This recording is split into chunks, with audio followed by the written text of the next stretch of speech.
Sa isa silang lumabas at natira ang isang matandang babae. Merong hawak na plastic. Inilabas niya ang laman ng plastic at nakita ko mga damit iyon. Anong pangalan mo, ini? Tanong nito sa akin. May dala din siya mga pagkain na nakapatong sa food tray. Ashley po. Tipid na sagot ko pero nanginginig ang boses ko. Kumain ka na, ining. Pagkatapos ay magbihis. Akong naaawa sa'yo, buntis ka pa naman. Sabi nito sa akin. Kumain ka na para magkalaman ng tiyan mo. Dagdag pa niya. Ayoko pong kumain. Nanginginig ang boses na sagot ko. Natatakot ako sa maaari mangyari sa akin. Baka hindi ko na masilayan ng triplets at babawian na kaagad nila ako ng buhay. Patuloy na tumutulong aking mga luha. Susubuan kita. Lumapit ito sa akin at pilit na pinabubuka ang bibig ko para masubuan ako. Tulungan niyo po akong makaalis dito. Maawa po kayo sa akin, manang. Kailangan po ako ng triplets. Nagmamakaawa po ako. Tulungan niyo ako. Hinawakan ko ang kamay nito na kaagad naman siyang napalingon sa pinto. Nilapit niya sa akin ang kanyang muka. Susubukan ko, ini. Mamayang hating gabi, kailangan mong tumakas dahil narinig ko kanina ang usapan nila na papatayin ka nila kinabukasan. Tumulo na naman ang mga luha ko. Pinunasan ko kaagad ang aking mga pisngi. Tutulungan niyo po ba akong makatakas dito? Umiiyak na tanong ko sa kanya. Gagawin ko maabot ng aking makakaya, ini. Matandaan ako. Kahit sa ganitong pagkakataon man lang ay makagawa ko ng mabuti.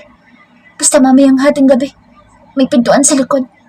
Nasa harapan sila nag-iinupan kaya hindi ka nila makikita. Kapag doon ka dumaan sa likod, aaluin ko ang bantay sa likod. Basta kapag sinabi kong lumabas ka na, lumabas ka kaagad. Bulong nito sa akin. Nabuhayan ako ng pag-asa. Hindi pa rin huli ang lahat. Sisikapin kong makaalis dito. Sisikapin kong makaligtas dahil gusto kong makasama ang mga anak ko. Ayokong mangulila sila at mawalan sila ng ina. Ano yung pinagbubulungan niyo dyan? Pareho kami napatingin ni Manang sa pintuan na may magsalita. Isa sa mga dumukot sa akin. Hawak nito ang mahabang sandata. Umakyat ang kaba ko sa mga oras na lumapit ito sa kinaroroonan ko. Napatingala ako habang nasa sira-sirang kama ako nakaupo. Hindi ka pa ba kakain? Gusto mong mamatay na maaga? Bigla akong tinutukan nito ng baril. Biglang nalaki ang aking mga mata. Tumulo ang luha ko sa mga sandaling itinutok nito sa ulo ko. Napapikit ako at nagdasal. Nanginig ang buo kong katawan. Ito na yata ang katapusan ko. Pagpasensyahan mo na sa ini. Ako na bahala sa kanya. Huwag mo na siyang tutukan. Naimulat ko ang aking mga mata nang marinig ang pagsaway ni Manang sa lalaki. Nakahinga ako ng maluwag dahil ibinaba nito ang nakatutok sa akin na baril. Mabuti na lang at nakinig ito. Mas lalo ako nakahinga ng maluwag nang maglakad na itong palabas. Nang makalabas ito ay naramdaman ko ang pananakit na naman ng balakang ko. Napakapit ako sa headboard ng sira-sirang kama. Manang? Nakangiwi na tawag ko dito. Masakit po ang balakang at puson ko. Sumbong ko dito. Naku, baka nagle-labor ka na. Diyos ko, paano na yan? Pagbihis ka, inig, bilisan mo. Binigyan nito sa akin ang duster na hawak niya. Bakit po? Naguguluhan na tanong ko dito. Basta magbihis ka. Wala nang oras para magkwentuhan pa tayo. Pagmamadali na utos niya sa akin. Sinunod ko na lang ito. Mabuti na lang at tumigil ang sakit ng aking balakang. Sumama ka sa akin, pupunta tayo sa likod. Tatawagin ko ang bantay ng pintuan sa likod at kapag lumapit na sa akin ang bantay, magmadali kang lumabas dahil kapag dito ka pa mga anak, ay hindi rin nila bubuhayin ang anak mo. Tumakas na naman ang kaba sa dibdib ko. Naiyak na lang ako sa narinig ko. Wala pang kamuwang-muwang. Nasa sinapupunan pa lang pinagbabantaan na. Habang nakasunod kay Manang ay panay ang pagtulo ng aking mga luha. Nasa likuran na kami at napansin namin ang natutulog na bantay sa pintuan. Sumanyas kaagad sa akin si Manang para lumabas. Dahan-dahan ako naglakad para hindi ako makagawa ng ingay. Nakahinga ako ng maluwag nang malagpasan ko ito na walang nagagawang ingay. Bilisan mo na, ining. Magmadali ka na. Pabulong ni Manang kasabay ng pagsayas dito kaya naiintindihan ko. Hindi ko alam kung paano ako nakapaglakad ng mabilis. Hindi ko na rin marinig ang kaliskos sa paligid dahil sa lakas ng kalabog sa aking dibdib. Bahala na, basta makatakas ako. Bahala nang magkasugat-sugat ang aking mga paa at binti sa mahabang mga damo na dinadaanan ko. Napalingon ako sa aking likuran nang marinig ko ang isang putok ng baril. Mas lalo kong kinabahan. Hindi lang isang putok, kundi dalawa. Si Manang kaagad ang naisip ko pero hindi ako nagpatinag sa putok ng baril. Mas gusto ko makatakas dito kaya kahit ang sakit na ng puso at balakang ko'y sinikap kong bilisan ang paglalakad hanggang sa may marinig akong sigaw. Bilisan niyo! Hindi pa nakakalayo ang babaeng yun! Sigaw na lalaki. Alam kong nasa malapit na sila. Mas lalo bubilis ang tibok ng puso ko. Napasandal ako sa puno. Napatingala ako sa liwanag ng buwan. Naipikit ko ang aking mata at muling nadalangin na sana'y makaligtas ako sa panganib na ito. Nalaki naman ang aking mga mata nang maramdaman ko may konting tumatagas mula sa aking pagkababae. Huwag muna ngayon, please, baby. Huwag muna ngayon. Nasa panganib pang nanay. Tila pabulong ko. Muli ako nagsimulang maglakad hanggang sa may marinig na sigaw. Nakita ko na siya! Nanlaki ang mga mata ko at napalingon sa aking likuran. Isang lalaki ang nasa aking likuran. Mas lalo ko pang binilisan ang aking paglalakad at napansin kong may liwanag akong naaninag. Isang liwanag mula sa sakyan. Nagmadali akong tinungo ang kalsada at hindi ako nabigo dahil narating ko rin ang kalsada at may sasakyan na paparating. Nangihina akong pinara ito. Sana'y matulungan ako ng taong ito. Hubarang ako sa gitna at winagayway ang aking mga kamay. Sa wakas ay tumigil ito. Kaagad ako lumapit sa harapan ng sakyan. Please, tulungan mo ako. Pagmamakaawa ko, nakaramdam ako ng pag-asa nang bumukas ang pinto nito at mula sa kotse ay lumabas ang isang lalaking nakasuit. Kaagad ako lumapit dito. Tulungan mo ako. Dalhin mo ako sa ospital, please. Pagmamakaawa ko. What happened? Tanong pa dito. Sasagot na sana ako nang marinig ko ang putok. Pinapuputokan ng kanyang kotse. Kaagad kong tinakpan ang aking tenga. Kaagad niya akong hinila papasok sa loob ng kanyang kotse. Don't worry, you're safe now.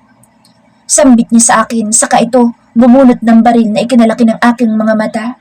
Napalingon ako sa backseat at hindi siya nag-iisa kundi may mga kasama pa siya. Lahat sila ay kanya-kanyang naglabas ng armas. Boss, umalis na kayo. Kami na bahala dito. Sigaw na isang lalaki. Okay, make sure na mapatayin niyo mga iyan. Bilin na lalaking ito. Tila kinabahan akong bigla. Hindi pala siya ordinaryong tao. Baka pakanalang din nila ito. Lalabas na ako. Bubuksan ko na sana ang kanyang kotse nang pinigilan niya ako. Hindi mo ba nakikita? Delikado sa labas. Gusto mo bang mamatay? Seryosong sabi niya sa akin. Sid, I'll take you to the hospital. Look at yourself.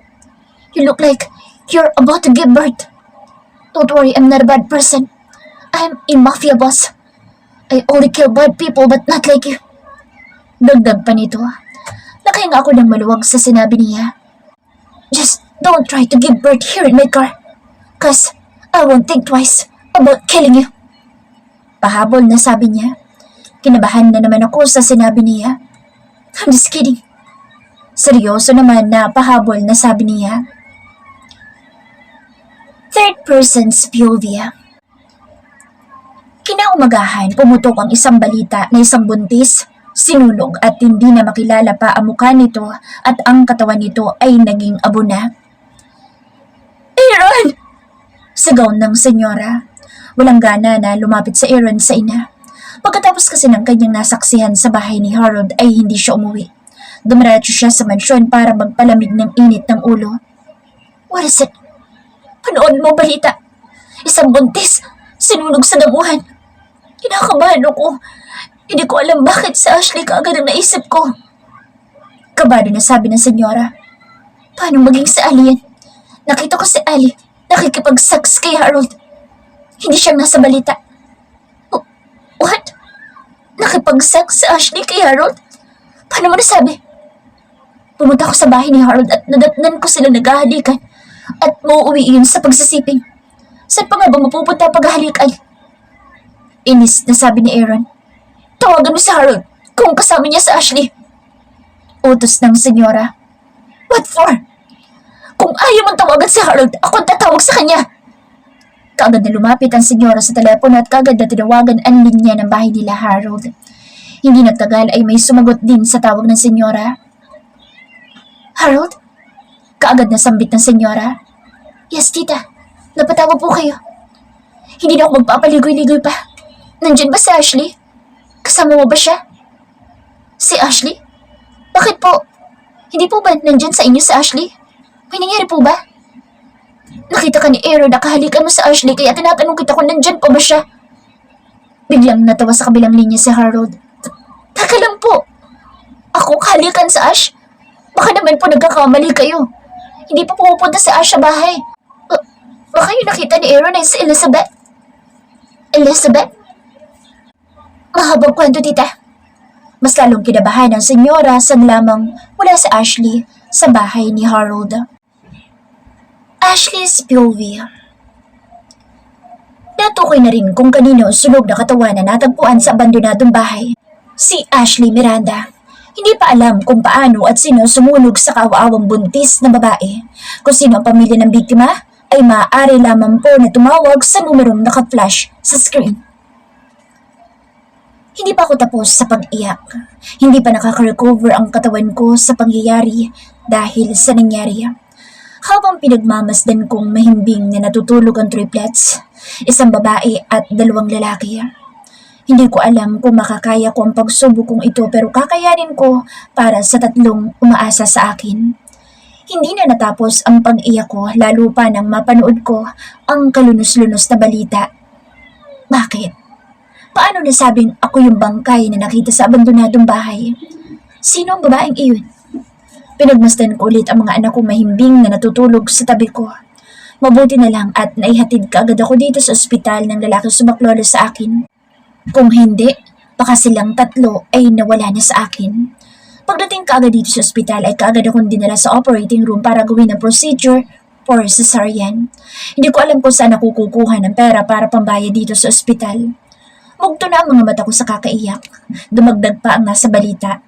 Ibinalitang ako ang sunog na katawan na iyon. Pinalabas nilang ako iyon. Sino ba talaga ang may pakana ng lahat? Mabuti na ba't gising ka na? Mula sa pinto ay pumasok ang isang lalaki. Hindi ko kilala pero alam kong siya yung tumulong sa akin. Ngayon ko lang naliwanagan ang kanyang mukha. Matangkad at pogi ang nasa aking harapan. Habang nakapamulusa na naglalakad ito sa akin palapit. Naalala ko lang sa Aaron sa ginagawa niya. Mahilig din kasi iyong ilagay ang kamay sa kanyang mga bulsa. Iniling-iling ko na lang ang aking ulo sa mga naiisip ko. Simula ngayong araw, ayoko nang isipin pa si Aaron. Siya ang gustong magpapatay sa akin. Wala siyang puso. Kahit mga anak niyang nasa sinapupunan ko pa lang ay gusto niya nang patayin. Para ano? Para magsama sila ng tuluyan ni Lara? Ang lalim yata ng iniisip mo. Komento ng lalaki nasa harapan ko. Nakalimutan ko nandito pala siya sa harapan ko. Muli kong ibinalik ang tingin sa lalaking nasa harapan ko. Pasensya na. Salamat sa pagtulong mo sa akin. Hayaan mo, kapag nagkaroon ako ng trabaho, babayaran din kita sa mga nagastos mo. Sabi ko dito, hindi ko akalaing tatawa ito ng pagak. Hindi ko naman sinabing babayaran mo mga nagastos ko dito. Huwag mo nang isipin pa ang mga bayarin mo dito. Sagot ko lahat. Sagot niya pagkatapos ng sandaling pagtawa niya. Napalunok ako. Nakakahiya naman. Napayuko ako. Bariya lang sa akin na magagastos ko dito. Kaya huwag ka mag-alala. Hindi kita papatayin kahit may utang ka pa sa akin. Muli ay sabi niya. Muli ako napatingin sa kanya. Bigla akong kinabahan. I'm just kidding again. Dagdag niya nang sumeryoso ako at parang natatakot na sa kanya. Naglakad ito at lumapit sa triplets. They are so cute. Hindi mo yata sila kamukha. Komento nito sa triplets. Oo, pansin ko rin na hindi ko nga sila kamukha dahil alam kong kamukhang-kamukha nila si Aaron. Ang ama nilang gusto silang ipapatay at mawala sa mundo. I'm sure, kamukha nilang kanilang ama. Am I right? Tanong niya habang nakamasid sa triplets. Tumango na lamang ako. Muli itong humarap sa akin at biglang inilahad ang kanyang kamay. I'm David. Pakilala nito. Napaawa labi ko. How about you? Tanong niya. Tinanggap ko ang kamay niya. Ashley? Tipid na sagot ko. Pinisil niya ang kamay ko. Parang narinig ko kanina ang pangalan mo. Hindi ko lang matandaan kung saan. Baka sa news niya narinig ang pangalan ko. Hindi na lang ako umimik. Ashley, I have a lot to do, so I'll leave you for now. Papaasikaso na lang muna kita sa pinagkakatiwalaan kong maid sa bahay. Mamaya-maya ay nandito na rin sa manang Marga.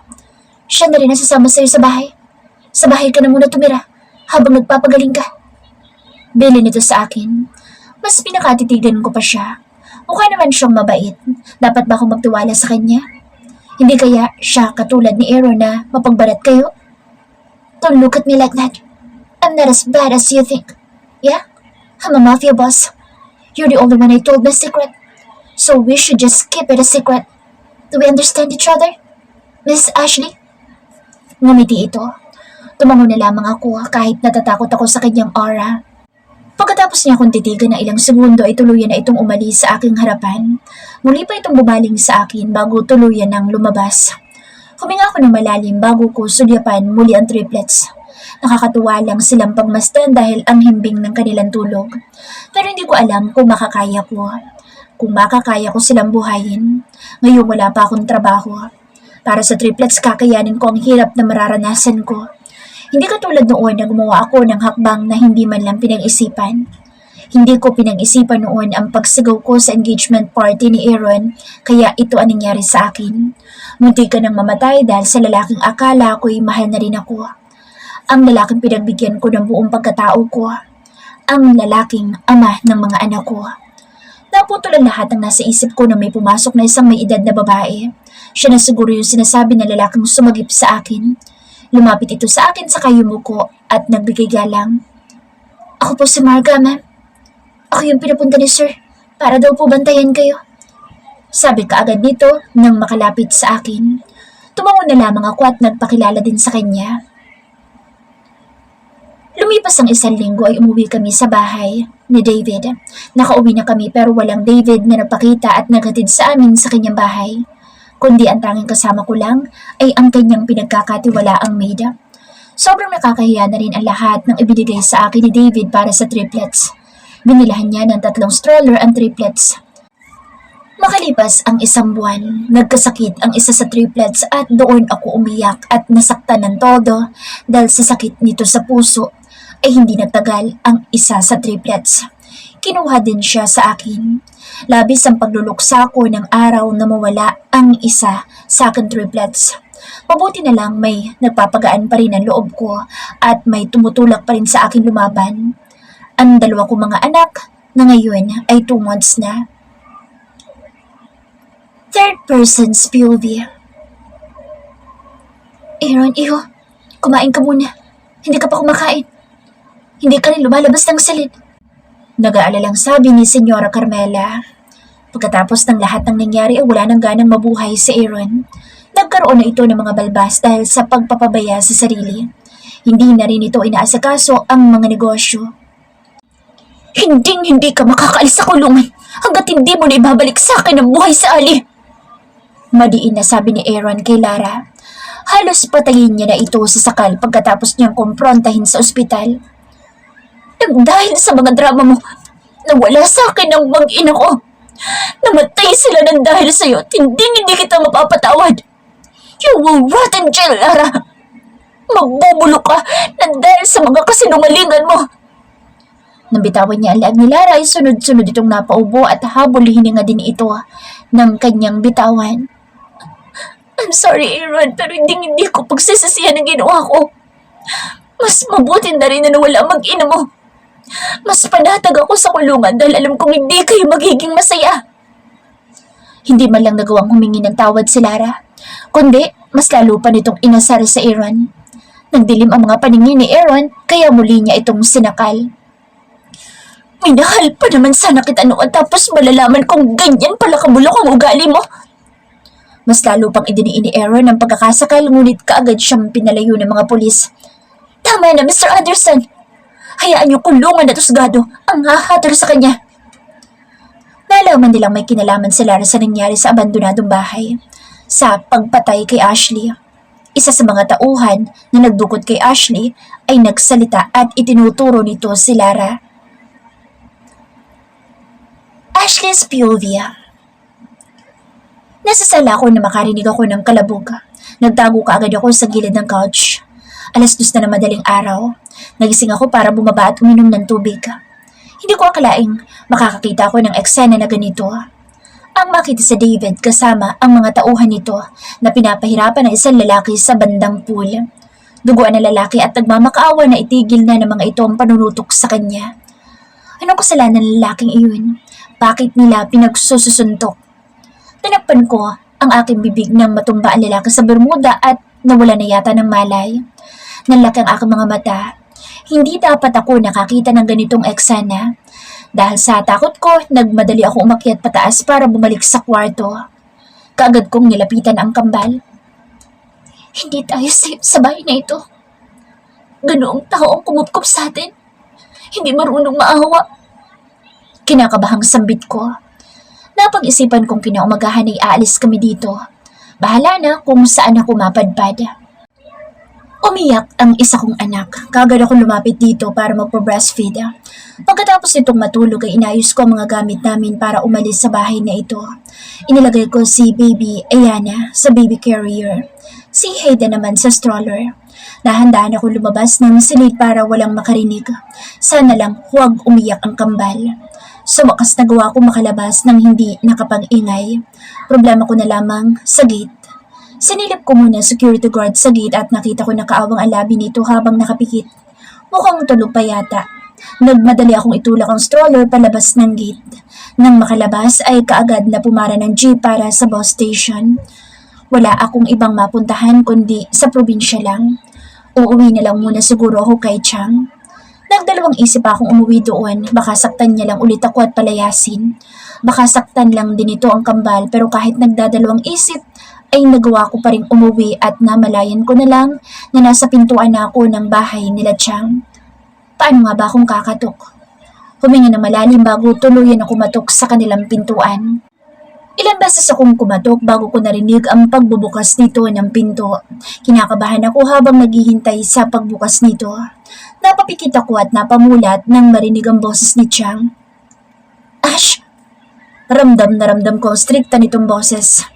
Nagpapalit-palit ang kanyang tingin sa akin at sa stroller. Nanganak ka na? Tanong pa nito. Tumango ako sa katuluyang tumulo ang luha ko. Natatakot akong baka palayasin niya kami. Diyos kong mabagin. Pumasok ka na dito. Dalhin mo yung anak mo dito sa loob. Malamig sa labas. Sunod-sunod na tumulong aking mga luha. Akala ko kasi, palalayasin niya na naman kami. Hinila niya ang stroller papasok sa loob ng bahay. Nagbago na rin ang itsura ng bahay. Mukhang lumuwag ito. Nang makapasok sa loob, kaagad na kinuha ni Chang sa baby Hayden sa stroller. Ang cute naman ng batang ito. Hindi ko inaasahang gawin iyon ni Chang. Bakit ba ngayon ka lang ha? Ash, saan ka ba nagpunta? Nakita mo ba ang ama ng mga anak mo? Binalingan niya sa baby Aliana sa akin. Aba, kambal pa lang anak mo? Tuwang-tuwang sabi nito. Bakit kaya nagbago si Chang? Magkape ka muna. Hindi niya man lang ibinaba sa baby Hayden. Tsaka niya tinawag si Kuya Rome at Ate Divine. Lumabas ng silid si Kuya Rome at sumunod naman sa Ate Divine. Siya yung tumulong sa akin noon. Nang makita ako ay pareho silang nanlaki ang mga mata. Ash!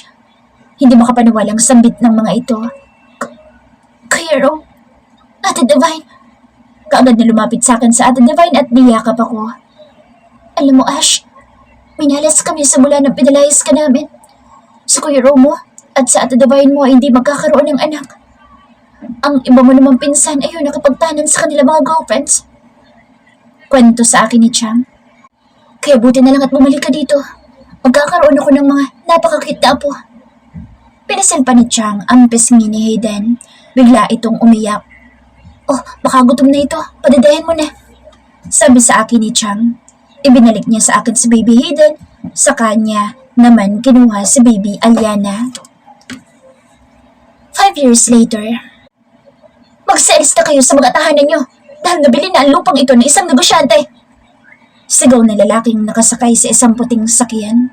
Nakatayo ito sa likuran habang patuloy na nag-a-announce. Bulisit talaga mga mayayamang tao na ito. Pagkat ganito lang tayo, dapat na nila tayong paalisin sa mga bahay natin para lang patayuan nila ng kung anong anak-anak ng mga building. Galit na sabi ni Chang. Hindi nila tayo madadala sa pagbabayad nila ng pera sa atin, no? Yung mga kapitbahay natin ng mga mukhang pera, ayun, tumanggap na. Nakapamewang na sabi ni Chang bago lumabas ng bahay. Ako naman ay nakatanaw lang sa kanya. Huwag naman sana kaming paalisin dito. Pagdarasal ko, narinig ko na lang na nakikipag-away na si Chang sa lalaking nag-a-announce sa labas. Hoy! Bago kayo mag-announce ng kung ano-ano, siguraduhin niyo muna pumayag na ba kami sa gusto niyo, ha? Sabihin niyo dyan sa amo niyong negosyante, hindi niya kami mapapaalis dito. Abnormal yung amo niyo. Nakapamewang na sigaw ni Chang sa labas habang may dalang walis. Lumapit kagad ako kay Chang bago patulan pa siya na lalaki sa labas. Nasa construction site pa naman si Kuya Rom. Walang iba magtatanggol sa kanya kapag pinatulan siya na lalaki. Tiyang, tama na po. Hinila ko na itong pabalik sa bahay. Sinamaan niya ako ng tingin. Bakit ba pinigilan mo ako, ha? Ash! Gusto kong malaman nila na hindi nila tayo kaagad makukuha sa pera nilang binibigay. Dito tayo nakatira at dapat ipaglaban natin iyon. Galit na sabi ni Chang. Tumango na lamang ako. Taningnan lang ako ni Chang mula ulo hanggang paa. Aba, maganda ka naman. Bakit hindi mo na lang kaya akitin yung mayamang negosyante na yan? Huh? Nabigla naman ako sa sinabi niya. Akitin mo yung negosyante na iyan at kapag nagkagusto na sa'yo, hiwalayan mo kaagad para madala sa pagpapalaya sa atin dito. Alam kong nagbibiro lang naman itong si Chang. Hindi ko magagawa yun, Chang. Aba, bakit hindi? Maganda ka naman at kahit may mga anak ka na, nakikita pa rin na magandang hubog ng katawan mo. Hindi ka naman, Berhen. Anong kinakatakot mo? Chang, hindi po ako ganong klaseng babae. Hindi ko po magagawa ang gusto niyo. Kahit hindi na ako virgin, hindi ko pa rin po magagawa ang pinapagawa niyo sa akin. Nakatungo kong sagot dito. Ay, naku, hindi ka talaga maaasahan, Ash. Balis ito sa aking harapan at pumasok sa kusina. Lumabas naman mula sa silid si Hayden. Mama, nag-aaway po ba kayo ni Lola? Kakamot-kamot sa mata nitong tanong sa akin. Lumapit siya sa akin, sa kanya niyakap ang aking bewang. Umupo ako para mapantayan ko siya. Hindi anak, nag-uusap lang kami ng lola mo. Sagot ko dito. Magilamos ka na para ready nang kumain. Utos ko sa kanya. Kagad naman itong humuwalay sa akin saka tinungo na ang banyo. Habang lumalaki si Hayden ay mas lalo pa niya nagiging kamukha ang daddy niya. Habang nakikita ko naman sa kanya ang daddy niya ay mas lalo lang ako nagagalit kay Aaron. Kinamumuhian ko siya na sobra. Sana hindi na mag-cross ang landas namin dalawa. Lumabas naman ang silid sa Aliana. Pipikit-pikit ang mga mata nito habang papalapit sa akin. Pinaglaruan na naman niya ang lipstick ko. Napuno na naman ang lipstick ang kanyang muka. Aliana, baby, pinaglaruan mo na naman ang lipstick ni Mama. Diba sabi ko, huwag mo nang pakalaman ang lipstick ni Mama? Sabi ko sa kanya. So kuya kasi, palagi niya akong talo sa bato-bato pit. Kaya dami ko lipstick sa face. Sagot naman ito. Napangiti na lamang ako. Naglaro yata sila ng bato-bato pig ng magising. Lumakad ka na sa banyo. Maghilamos ka na, baby. Okay po, Mama. Kiss ko po. Hirit pa nito. Umupo ako para mahalikan ko siya sa pisngi at mahalikan niya din ako sa aking pisngi. Kailan ko kayo makikisi Papa sa cheek? Napaawang ang labi ko sa tanong ni Aliana. Hindi ako nakasagot, pero buti na lang nagpaalam na siya sa akin na maghihilamos na siya. Tuwing pag-uusapan ng kanyang papa ay wala akong naisasagot. Si Aliana ang palagi naghahanap sa papa niya. Kung alam lang nilang nasa loob pa lang sila ng tiyan ko'y pinagtangkaan na silang patayin ng kanilang ama. Next day, Rome's POV. Pare, ang ganda talaga ng pinsan mo. Sigaw ng kasamahan ko sa construction site. Tanaw ko ang papalapit na si Ash sa kinaroroonan namin. Dala niya yata ang lunch ko. Huwag yung pagdanasan ng pinsan ko. Kung makakalaban niyo. Sagot ko sa mga ito. Talagang maganda si Ashley. Maputi at may hubog ang katawan kahit pa may anak na ito. Pero hindi ko irareto ang mga kasamahan ko sa pinsan ko dahil alam ko mga ugali ng mga ito. Wala siguro si Divine. Baka nasa palengke kaya si Ashley ang nagdala ng lunch ko. Nagbibiro lang naman kami pare. Sagot naman ng mga ito. Nang makalapit sa kinaroroonan namin sa Ashley, nagsitahimik na ang mga kasamahan ko. Kuya Ro, ako po muna naghatid ng pagkain niyo. Wala po kasi sa ating Divine, nasa palengke.